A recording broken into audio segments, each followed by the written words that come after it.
nono e no último curso promovido pelos pesquisadores da Embrapa Amazônia Ocidental sobre criação de peixe em tanque escavado, você vai acompanhar o que eles nos ensinam a respeito do custo de produção. Acompanhe.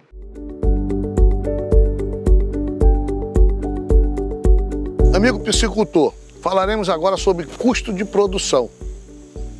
Entendemos que esse seja o mais importante de todos, visto que é ele que mexe com o seu bolso. Embora seja muito importante, poucos piscicultores calculam o seu custo de produção. Vamos aprender?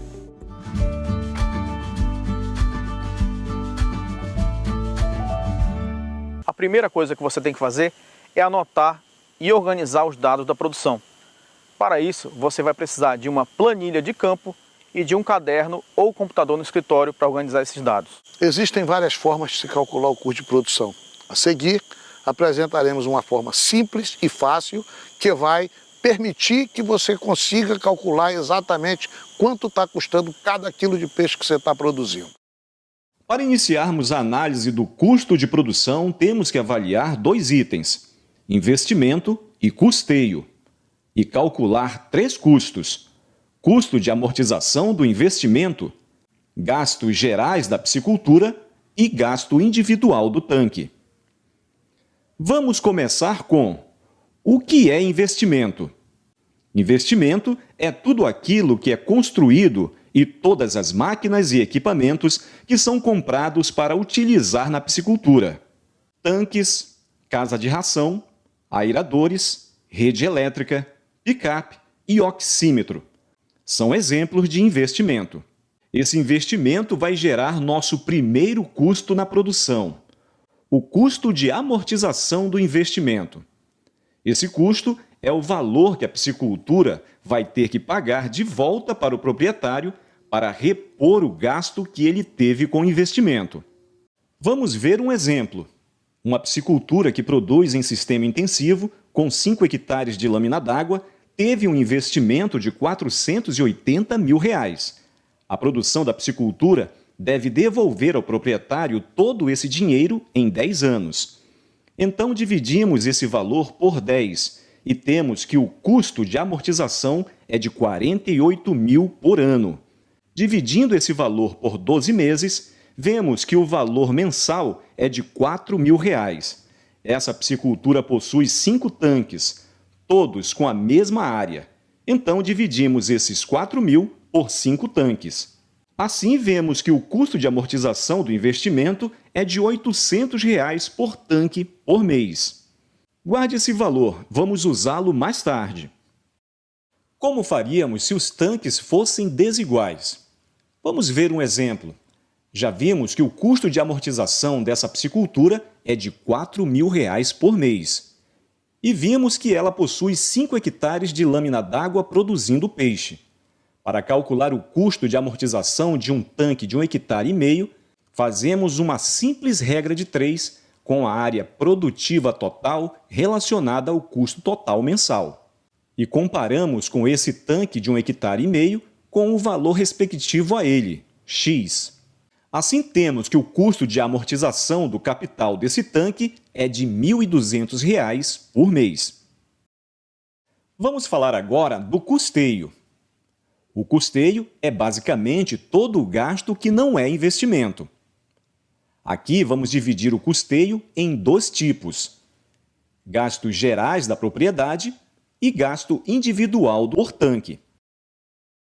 Gastos gerais da propriedade são todos os gastos feitos para servir a piscicultura inteira, sem separação por tanques.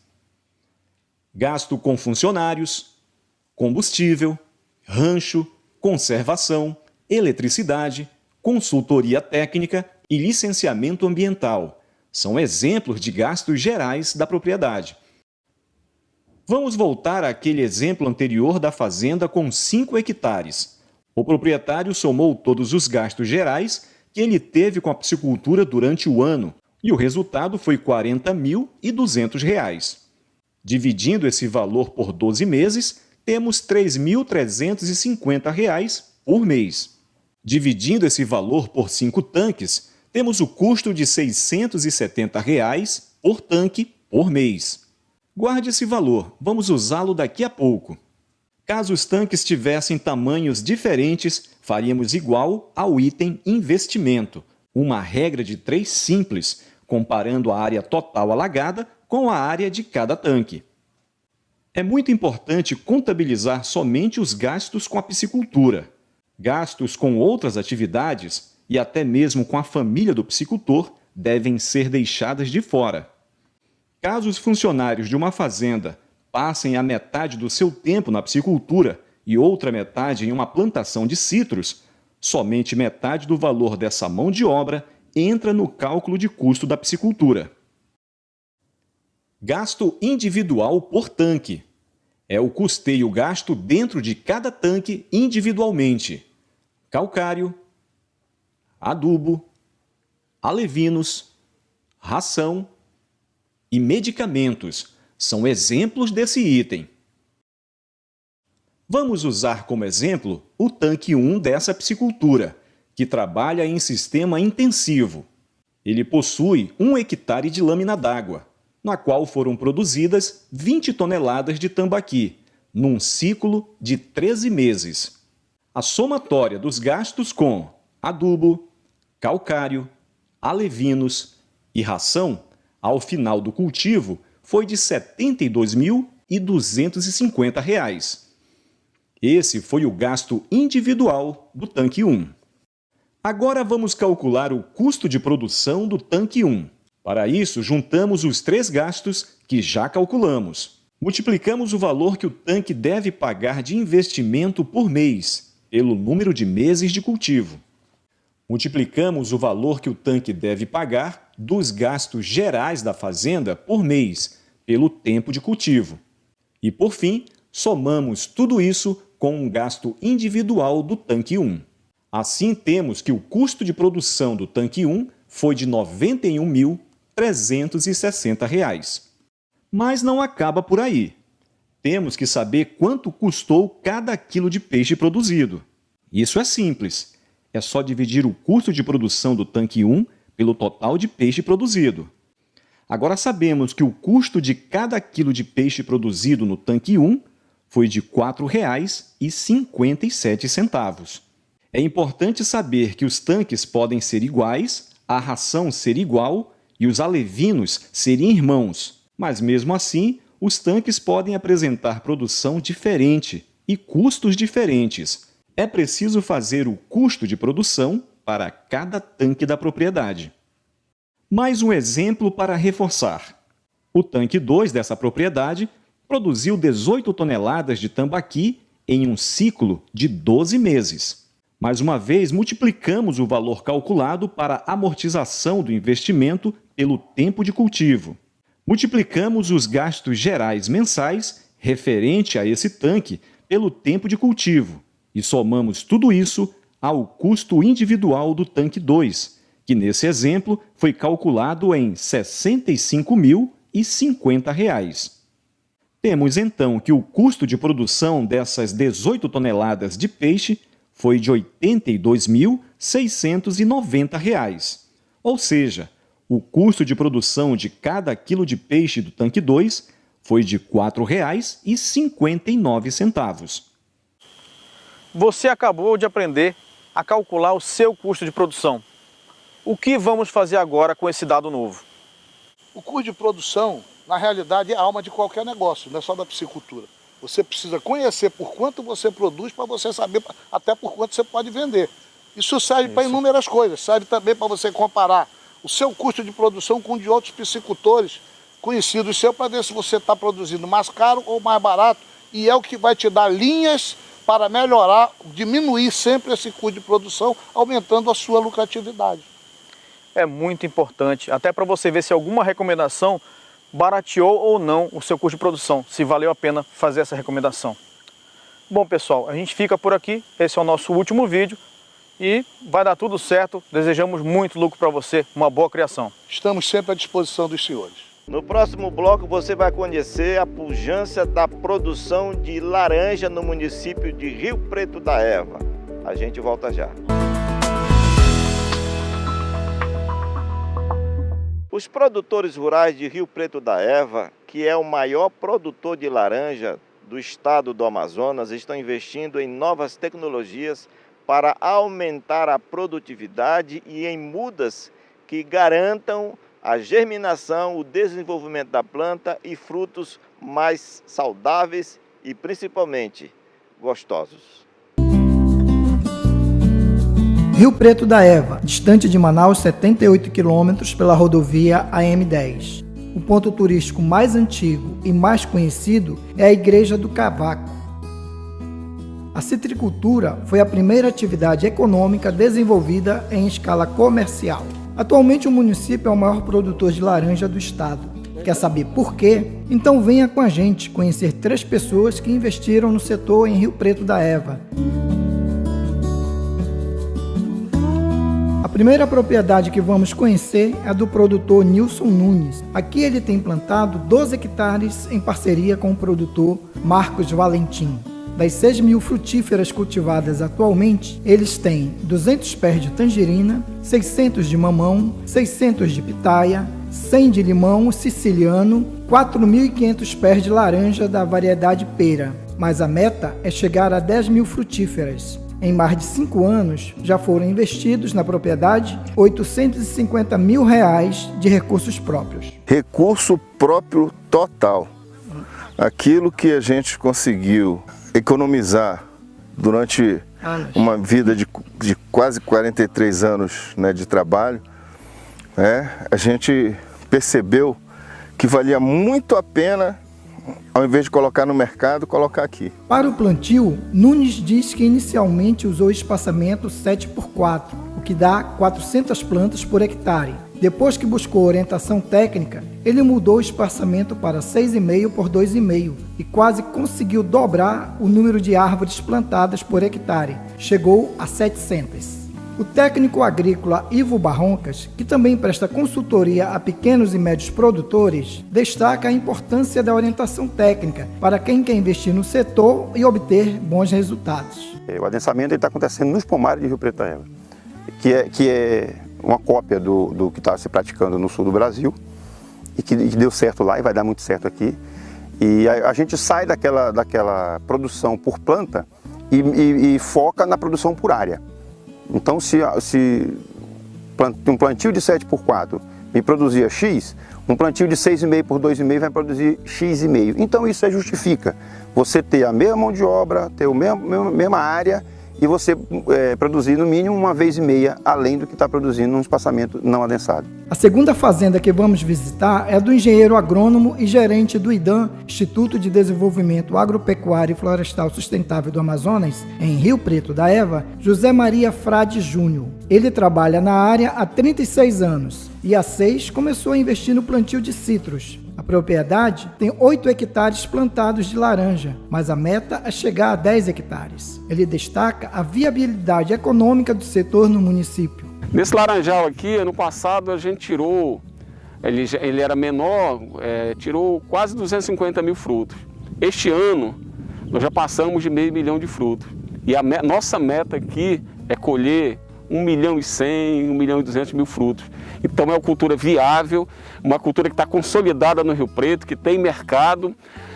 Rio Preto, inclusive, manda frutos para Roraima. Então é uma cultura que está colocada e que é consolidada no nosso Rio Preto da Eva. Frade Júnior dá dicas para quem quer iniciar o plantio de laranja. Comece procurando o IDAM, porque tudo que eu aprendi não foi por Frade, não foi só do IDAM, é para passar para o pessoal. Eu aqui tenho vizinhos que a gente orienta, pessoas que a gente conhece no Rio Preto que estão acompanhando o que a gente faz aqui. O empresário, empreendedor do agronegócio e presidente da Amazon Citrus, Associação Amazonense de Citricultores, entidade que representa todos os citricultores do Amazonas, Cláudio Decares, é um dos maiores produtores de citros do estado. Em 100 hectares, ele tem plantadas 40.000 frutíferas. A maioria é de laranja. Desse total, 25.000 estão produzindo 6 milhões de frutos por ano. Para dar conta do trabalho, ele gera mais de 30 empregos diretos e contrata mais 15 pessoas no período da colheita. Há necessidade porque a colheita exige muita mão de obra, né? E para termos as condições de colher no tempo hábil, né, no espaço de tempo que a gente tem da colheita e com fruto de boa qualidade, a gente precisa de gente, bastante pessoas. No Laranjal, a colheita é feita por equipes. Depois, todas as caixas são transportadas até uma esteira, onde são lavadas, recebem polimento, são secas, classificadas conforme o tamanho e ensacadas. Daqui, são levadas para o mercado consumidor de Rio Preto da Eva e Manaus. Depois de todos esses investimentos e da criação do polo agropecuário da Suframa aqui em Rio Preto da Eva, a expectativa dos citricultores é que os investimentos e a produção aumentem 10 vezes mais nos próximos 5 anos. Com o distrito agroindustrial, né, do Rio Preto aí, e com a demanda aumentando, né, a gente precisa que o Estado coordene um processo melhor para que a gente consiga produzir nas áreas que são prontas para ser plantada. A Fazenda Progresso também é uma grande produtora de mudas de citros. Hoje nós produzimos aí entre 80 a 100 mil mudas de citros por ano, né? E todas o que a demanda nos exige, a gente atende. Segundo o Ministério da Agricultura, o MAPA é o melhor viveiro que tem na região do Amazonas. E por falar em qualidade, a produção de mudas de laranja da Fazenda Progresso recebeu no mês de julho deste ano o registro do Ministério da Agricultura. O documento garante a genética da fruta e permite comercialização com outros municípios. O empreendimento conta com o apoio do sistema CEPRO por meio do IDAM, ADAF e ADS. As sementes da fruta já haviam recebido o certificado em maio deste ano, depois de 6 anos de processo. Com a documentação, o Estado passa a ter a primeira produção de laranja 100% amazonense. A responsável pela produção de mudas na fazenda trabalha na área há décadas e comanda uma equipe que diariamente se dedica a cuidar das pequenas árvores que farão parte da renovação dos laranjais do Estado. A gente vende para outros municípios também. E eu vou dizer para vocês, se a gente hoje tivesse aqui 50 mil, essas 50 mil estariam todas vendidas. Rio Preto da Eva mostra que com investimento, incentivo e tecnologia é possível se destacar na produção agrícola, na certeza de que a instalação do polo agropecuário no município vai atrair mais empreendedores e gerar mais empregos. No próximo bloco você acompanha uma reportagem especial sobre a produção de ovos no Amazonas e você vai descobrir algo interessante sobre a qualidade do ovo regional. Os produtores de ovos do Amazonas estão investindo pesado tanto na produção de ovos lá nas granjas, como também no controle de qualidade do produto que vai chegar à mesa do consumidor. Os aviários aparecem no meio da floresta que compõe a cobertura vegetal da zona rural de Manaus. Em todo o Amazonas, são 444 granjas que abrigam em seus mais de 1.000 galpões cerca de 46 milhões de galinhas de postura e empregam cerca de 4.000 pessoas. Uma indústria que produz o alimento mais barato e mais nutritivo, o ovo. O ovo dessas galinhas, e a maioria delas com o selo de inspeção estadual, concedido pela Agência de Defesa Agropecuária e Vegetal do Governo do Estado, a ADAF, é comercializado nos 61 municípios do interior e na capital amazonense. O Aderbal Barbosa aprendeu o ofício de criar galinha de postura com uma família de descendentes japoneses nas proximidades de Manaus. Descobriu como se constrói os galpões, como se adquire e onde compra os pintos, conheceu os fornecedores de insumos como ração e vacinas e conquistou o mais importante, os compradores de ovos, os clientes. Eu entrei nesse ramo quando eu comecei a trabalhar com me atacando, né, há muito tempo atrás, né, a Granja GNT, isso já faz há 18 anos, né, e aprendi muitas coisas com ele lá, né, então no ramo que eu vivia, eu resolvi mudar, né, eu digo não, vou, assim que ele parando a granja dele, né? Continuei fazendo entrega de ovos por ali, lá do outro, e aí o meu plano era de montar uma granja, ainda que fosse pequena, mas para me iniciar, né? O Aderbal iniciou a vida como avicultor com apenas um aviário com 1.000 bicos. mas com o apoio dos extensionistas do IDAM, Instituto de Desenvolvimento Agropecuário e Florestal Sustentável do Amazonas, em menos de 3 anos de trabalho, conseguiu crédito bancário através de um projeto de custeio, construiu mais 2 aviários e atualmente tem um plantel de 5.600 galinhas, com 90% em produção. A participação do IDAM junto ao pequeno produtor rural é muito importante. Por quê? Porque o IDAM ele presta uma assistência de forma que o produtor possa ter a melhor produção possível e o melhor custo de produção possível. O principal entrave para iniciar a atividade de avicultor não é o investimento inicial, que já é alto, cerca de R$25 mil para construir um galpão como este. Mas os principais embaraços dos avicultores é o licenciamento ambiental, que demora demais, e também a liberação da licença sanitária através da Agência de Defesa Agropecuária e Florestal do Amazonas. Com isso, o produtor, com essa burocracia vencida, consegue trabalhar com tranquilidade, gerar renda e emprego para muita gente que vive nos ramais. Na granja que fica no ramal Nova Jerusalém, no quilômetro 45 da rodovia M10, trabalha a família toda e o genro, o Matheus, é quem gerencia a produção, participa da colocação da ração, ajuda na coleta dos ovos e cuida da limpeza dos aviários. E os planos da família é ampliar a quantidade de galpões e a meta é trabalhar com 20 mil galinhas nos próximos 3 anos. E na construção dos novos espaços não será preciso fazer desmatamento. O campo de futebol deixará de ser usado pelas atividades esportivas para dar lugar a atividades econômicas. Para nós foi uma alegria, né? Que a gente começou bem pequeno, mas aí através do projeto deles aí a gente conseguiu expandir mais. E a tendência é crescer mais ainda, né? A gente quer chegar aí a uns 20 mil aves aí.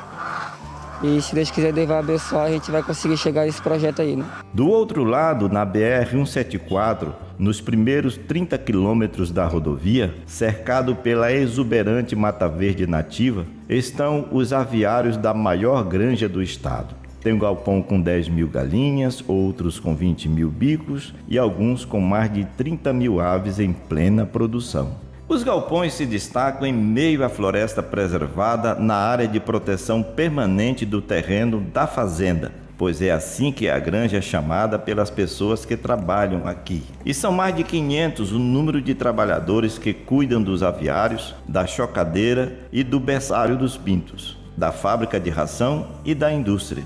O principal custo na produção de ovos é com a compra da ração. Mas nesta granja, essa despesa diminuiu com a construção e a montagem de uma fábrica dentro do complexo industrial. A produção da própria ração, além de reduzir custos, também barateou em R$ 5,00 o preço da caixa com 360 ovos. E as atividades no agronegócio amazonense são ininterruptas, não param nem diante da maior ameaça à saúde e à vida humana, a pandemia do novo coronavírus. Mesmo durante a pandemia do novo coronavírus, as granjas não paralisaram as suas atividades. Os avicultores, para não deixar o mercado desabastecido de ovos, continuaram a sua produção e implementaram as medidas protetivas contra a Covid-19, como o uso obrigatório de máscara, aferição de temperatura e a utilização de álcool em gel. A gente fez uma triagem na chegada da empresa, medíamos temperatura, álcool em gel, mas mesmo assim, quando detectava febre, nós afastamos. Mas mesmo com o afastamento, com as dificuldades, nós conseguimos manter os empregos e abastecer a sociedade amazonense de ovos. As granjas não fornecem apenas alimento aos mais de 4 milhões de habitantes do Amazonas. Contribuem também com a produção orgânica de milhares de agricultores familiares espalhados pelas comunidades ribeirinhas e nas margens das estradas. Capacidade que essa atividade tem da produção orgânica, porque os dejetos das aves são utilizados pela agricultura familiar, pela agricultura orgânica, na produção de hortaliças, na produção de frutas regionais. Portanto, é uma atividade de grande relevância. Cuidar das galinhas de postura requer atenção 24 horas por dia. tem os cuidados com a higiene das gaiolas, das talhas onde é servido o alimento delas, a coleta dos ovos e o acondicionamento em locais arejados e seguros para garantir a sanidade e a qualidade nutritiva do produto.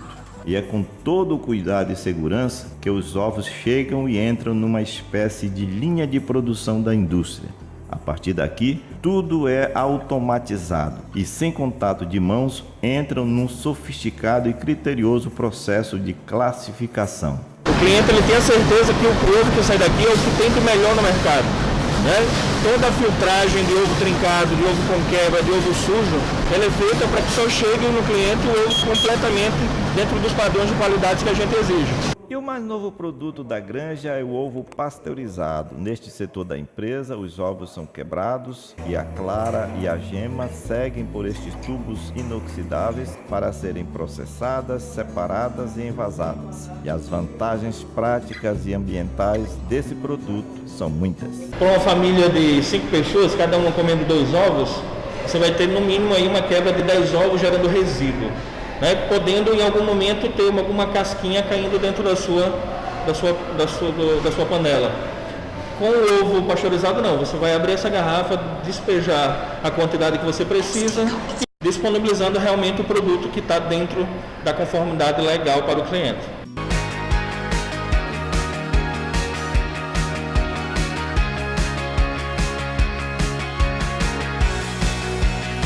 E este foi o seu programa Caminhos da Amazônia de hoje. O nosso cenário natural foi aqui o Cristo Redentor da cidade do Rio Preto e também aqui ao lado a igreja de Cavaco.